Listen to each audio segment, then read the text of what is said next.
आपको प्रेगनेंसी के अंदर शुगर डिटेक्ट हुई है, तो अब आपको किन चीज़ों का ध्यान रखना है? आपको खान-पान में किन चीज़ों का ध्यान रखना है? या फिर आपको एक्सरसाइज़ में किन चीज़ों का ध्यान रखना है? तो मैं आप लोगों को बताना चाहती हूँ कि अगर आपको प्रेगनेंसी में शुगर आ जाती है, तो आपको अपनी डाइट का बहुत ध्यान रखना है, जिसमें ये ध्यान रखना है कि आपको एक बार में भरपेट नहीं खाना है। आपको पूरे दिन जितना आप खाना खाते हो, उसको कम से कम 6 3 मेजर मील्स और 3 स्मॉल मील्स यानी जिनको हम स्नैक्स बोलते हैं, उसमें डिवाइड करना है। तो ऐसा करने से क्या होता है कि एकदम से जब हम बहुत ज़्यादा नहीं खाते हैं, स्मॉल अमाउंट में ही खाते हैं, तो शुगर की स्पाइक एकदम से बहुत ज़्यादा नहीं आती है और शुगर लेवल्स जो हैं, वो आपके मेंटेन रहते हैं। पहला तो आपको ये करना है कि एक बार में भरपेट नहीं खाना है, 3 मेजर मील्स लेनी है और 3 स्मॉल मील्स लेनी है, यानी पूरे दिन का खाना 6 भागों में डिवाइड कर देना है।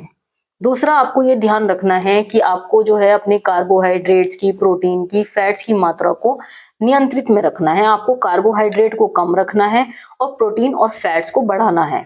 अब कार्बोहाइड्रेट को जो कार्बोहाइड्रेट होते हैं 2 तरीके के कार्बोहाइड्रेट होते हैं, जैसे कि पहला होता है सिंपल कार्बोहाइड्रेट और सेकंड होता है कॉम्प्लेक्स कार्बोहाइड्रेट। जो सिंपल कार्बोहाइड्रेट होता है उससे शुगर एकदम से बढ़ती है और जो कॉम्प्लेक्स कार्बोहाइड्रेट होते हैं वो टूटने में टाइम लेते हैं, तो शुगर आपकी एकदम से बढ़ती नहीं है।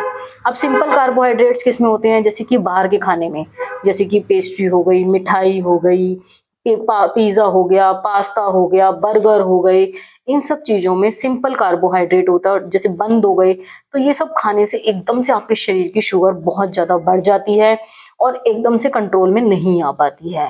तो आपको क्या करना है? आपको कॉम्प्लेक्स कार्बोहाइड्रेट्स लेने हैं। कॉम्प्लेक्स कार्बोहाइड्रेट के लिए आपको क्या खाना है? जैसे कि आपको फ्रूट्स खाने हैं। फ्रूट्स के अंदर कॉम्प्लेक्स कार्बोहाइड्रेट्स होते हैं या फिर आपको बाजरा की रोटी खानी है या रागी की रोटी खानी है। इन सब के अंदर कॉम्प्लेक्स कार्बोहाइड्रेट्स होते हैं, जो कि धीरे-धीरे ही शुगर को बढ़ाते हैं।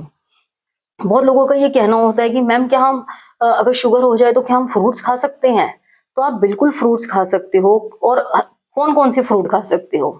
वैसे तो आप हर तरीके के फ्रूट खा सकते हो, लेकिन आपको ये ध्यान रखना है कि अगर आपको शुगर है, तो आपको कोई भी फ्रूट जब खाना है तो मॉडरेट अमाउंट में खाना है, बहुत ज़्यादा अमाउंट नहीं खाना है। जैसे कि अगर आप केला खा रहे हो तो आपको 1 ही केला खाना है, अगर आप अनार खा रहे हो तो आपको 1 अनार खाना है या फिर अगर आप जैसे चीकू खा रहे हो तो आपको आधा चीकू ले लेना है। ऐसा नहीं है कि आपने 3-4 चीकू खा लिए तो एकदम से फिर आपकी शुगर जो है वो बढ़ जाएगी। तो ऐसी कोई फ्रूट्स की बहुत ज़्यादा मनाही नहीं होती है, क्योंकि फ्रूट्स के अंदर जो शुगर होती है वो फ्रुक्टोज़ की फॉर्म में होती है और जो फ्रुक्टोज़ होता है वो धीरे-धीरे ही शुगर को बढ़ाता है, एकदम से नहीं बढ़ाता है। और साथ में आपको ये भी ध्यान देना है कि आपको जो फ्रूट्स होते हैं उनको खाना है। और कई लोग क्या करते हैं कि इनके जूस बना-बना के पीने लगते हैं।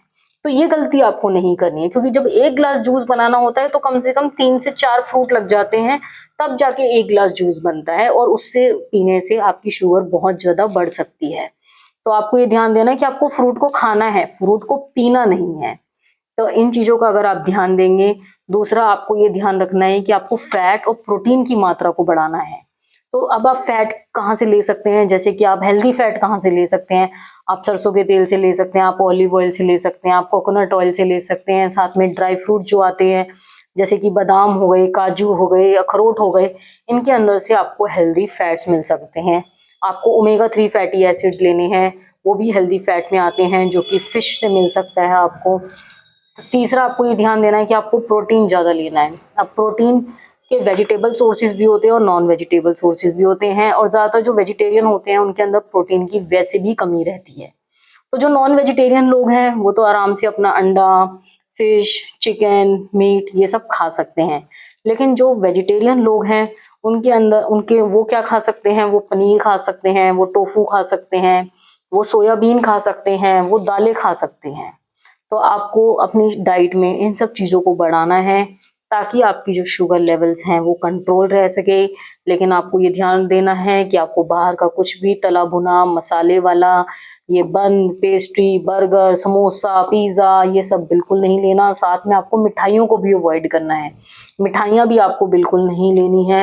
आपको खाना खाने के बाद कम से कम 15 से 30 मिनट, जब भी आप बड़ी मील ले लेते हो उसके बाद 15 से 30 मिनट आपको वॉक करनी चाहिए, आपको एक्सरसाइज़ भी करनी चाहिए, आपको अपने डॉक्टर से कंसल्ट करके अपने पूरे दिन के अंदर कम से कम आधा से लेकर 1 घंटा एक्सरसाइज़ भी करनी चाहिए, ताकि आपकी शुगर लेवल्स कंट्रोल हो सके।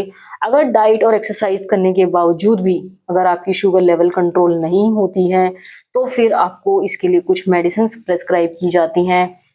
कुछ खाने की मेडिसिन्स भी होती हैं और इंसुलिन के इंजेक्शंस होते हैं, वो आपको लेने चाहिए ताकि आपकी शुगर जो है वो टाइट कंट्रोल में रह सके और आपको शुगर के होने वाले दुष्प्रभाव से आपकी प्रेगनेंसी और आपके बच्चे को और आपको खुद को बचाव हो सके।